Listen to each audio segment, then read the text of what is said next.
Tonight, a different type of episode. We're going to explore 4 mini mysteries that have been solved. Or have they?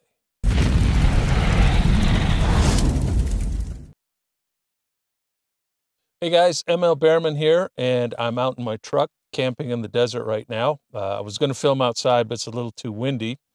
But what I thought I'd do tonight is 4 mini mysteries. Now, what is a mini mystery? Well, frequently when I'm doing research in the archives, I come across cool articles that aren't quite big enough to do a full episode on, or they don't fit the narrative I'm working on, and I just put them aside. But there's always some strange and bizarre stuff, and I thought it'd be fun maybe to share those sometime, and tonight's the night.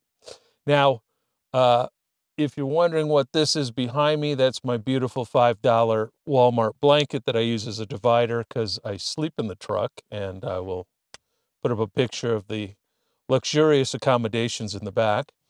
And my beautiful purple light, which gives it that nice French whorehouse ambience.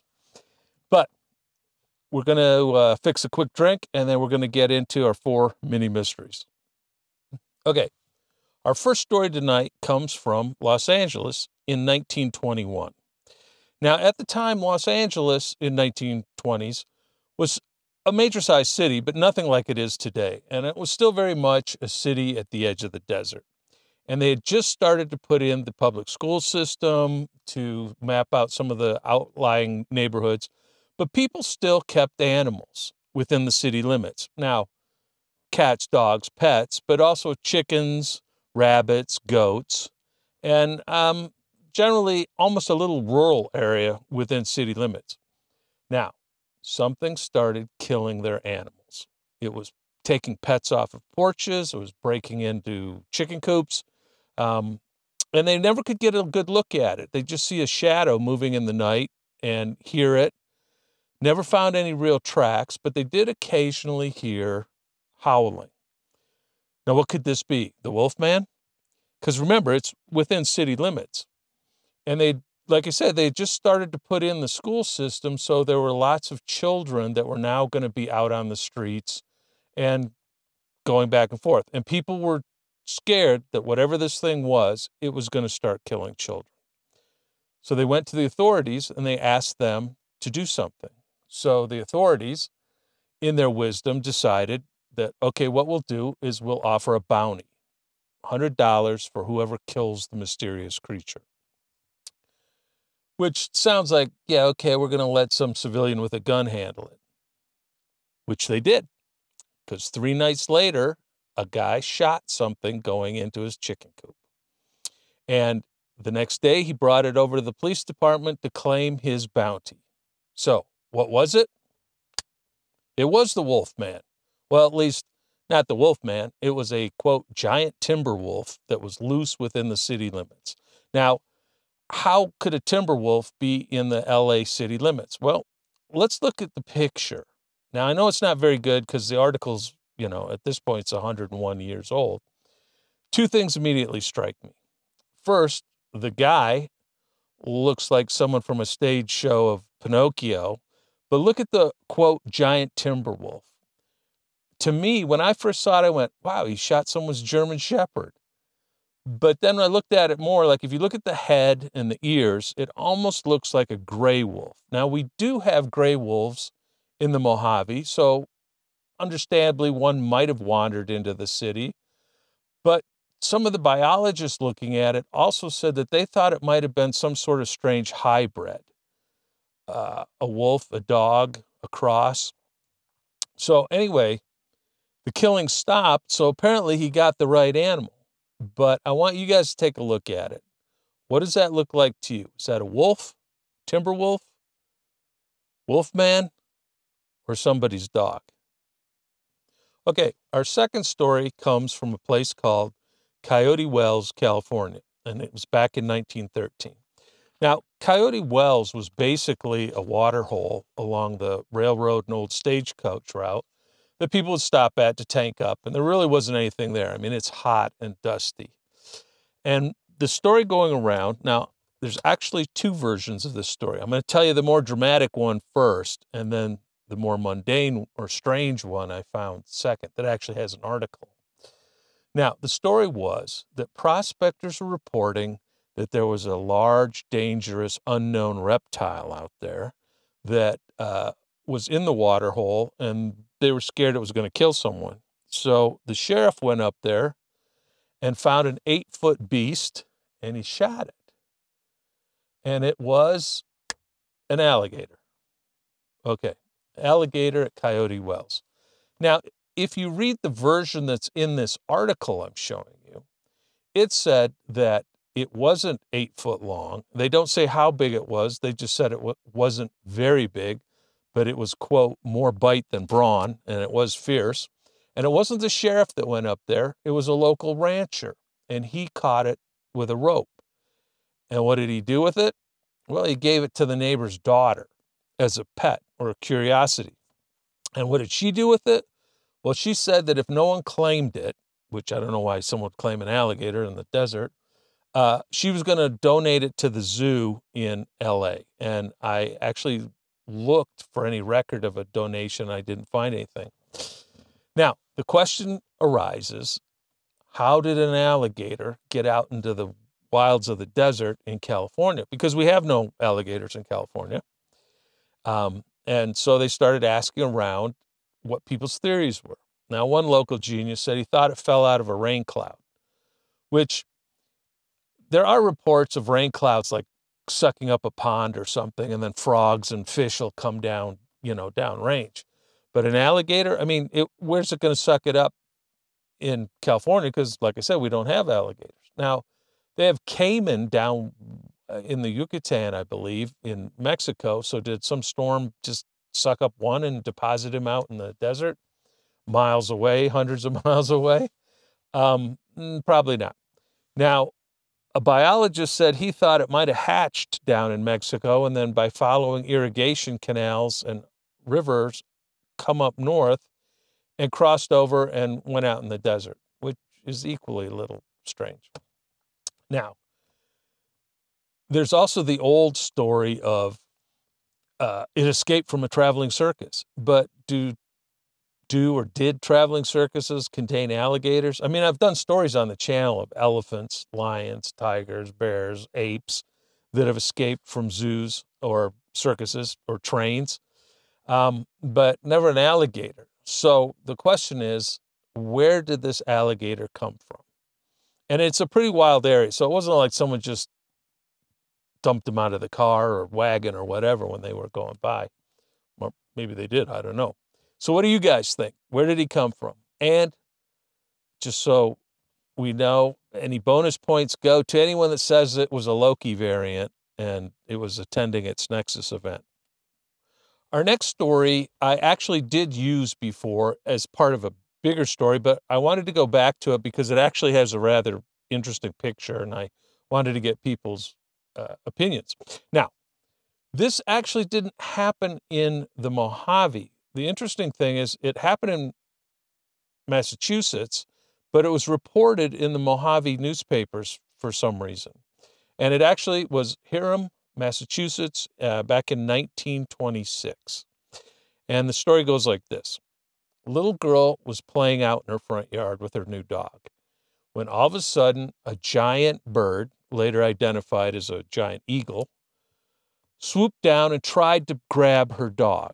Now, the little girl, to her eternal credit, started fighting the eagle to save her dog. And the eagle turned on her and tried to get his claws into her to take off with her. She fought, she got free, she ran screaming into the house where her mom and dad were and told them that there was a giant bird in the yard that was eating the dog. So dad grabbed his rifle and ran out there and, in the words of the article, shot the giant beast through the brain, killing it. And what was it? Yep, it was a giant eagle that had a 10-foot wingspan. Now, the interesting thing about this, when you look at the picture, it definitely is a large raptor of some sort. But is it an eagle? To my eyes, it almost looks like a giant red-tailed hawk or a hunting owl of some sort. Could it be an eagle? I don't know. I'm not an eagle expert. But what do you guys think? Does it look like an eagle to you? And the head, you can't really see the head, and if you shot it in the head, it probably wasn't a lot of the skull left. But that is a muscular bird. And just so you know, in that picture, that's not the little girl. I guess she was in the hospital or something, but she was not in that picture. So what was it? Was it a giant hawk? Was it a giant eagle? Was it a baby thunderbird? What do you think? Okay, our last story for tonight, number 4, is my favorite, and you'll probably see why. And this comes to us from Proctor Valley, California, back in 1968. And it concerns the local high school, or at least the local high school kids. There was a spot out in the desert where they used to go party, drink, make out, shoot guns, you know, everything that makes high school worthwhile. And the place was littered with abandoned cars. And they were out there one night, and someone found footprints leading across an open area that were 18 inches long and looked human. And you know where this is going. Anyway, that same night, a creature described as being 7 feet tall and covered with hair came out of the bushes and started screaming and roaring at him. And it then turned to one of the abandoned cars where it vented its anger by flipping the car up on its side and then knocking it over. The kids freaked out, started their engines, and ran home. Well, back at school, the story went around, and they decided, well, you know what we got to do is we got to get our guns and go out there and hunt this thing. So some intrepid monster hunters, God bless them, went out there with their guns and started looking for this thing. And they were out in the desert looking around, and they found it. Or at least all of a sudden it popped out of the bushes and started roaring at them, and they shot it numerous times. And they said they saw it bleeding, and it picked up stones and started throwing them back at them, trying to defend itself. Now, after a little bit of this back and forth, the creature ran off with the students in pursuit, and they lost it. They couldn't find it. So they decided to return to where they had left their truck. Now, they had arrived in a Datsun truck. Now, this is where the story gets good. Just as they get back to the truck, they notice that the creature is there. And he's climbed inside the front seat of the truck, Datsun mini pickup, where he proceeded to crap, shred, and bleed all over everything in a fit of anger in their truck. So they started shooting into the truck to drive the creature out, and it worked. He jumped out and ran off. And they said that he was limping severely from the wounds, and there was blood and other things all over inside the truck from his attack. So what they did was they drove to the police department to report it. And the cops took the report, were like, okay, what do you want us to do about it? And they're like, well, this thing's out there, you know, you need to go out and get it. And the cops, they were like, yeah, I think we'll pass on that. So the kids went home. Next day in school, story goes around. They decide they're going to go back out and look for it. And that's what they did over the next few days, but nothing ever came of it. They didn't find it. Meanwhile, the press got a hold of it, and the article came out. Monster tales, giant stone-throwing hairy beast seen by locals. Now, there's no picture of the beast per se, or of the damaged truck, I hate to say, which it would have been cool because today with DNA, you know, you could tell what the hell was going on. But it did have 3 students give their viewpoint on what happened or what it was. And I think that's really interesting. So let's take a look. This gentleman said it was 7 feet tall and hairy. This gentleman said it was a cow. This gentleman said it was a bunch of bull. And the police had nothing to say about it. But the local ranchers who ran cattle out in this area did come to the police. And they said, someone has been shooting our cattle. And we don't know if it's, quote, monster hunters or whoever, but we want you to put a stop to it. So the local police got the local students and said, okay, look, no more monster hunting with guns. From now on, take a camera. And of course, you know what that means. No one ever saw a photograph of it. And like so many of these type stories, there was this big intense flap, all this activity, then it kind of peters out and people move on to the next thing. But I love the idea of, well, I don't love the idea of poor Bigfoot getting shot, but of the monster deciding to trash their truck after he got shot and then running off. So that's it. That was our fourth article. And if you like these type episodes and you want to see more, just let me know in the comments. I do have tons of these articles. I will be doing longer episodes like I do on the channel. It's just they take time, and I just wanted to get a video out, and these are pretty short, easy to do. So that's it. I'm ML Behrman, and I will see you next time.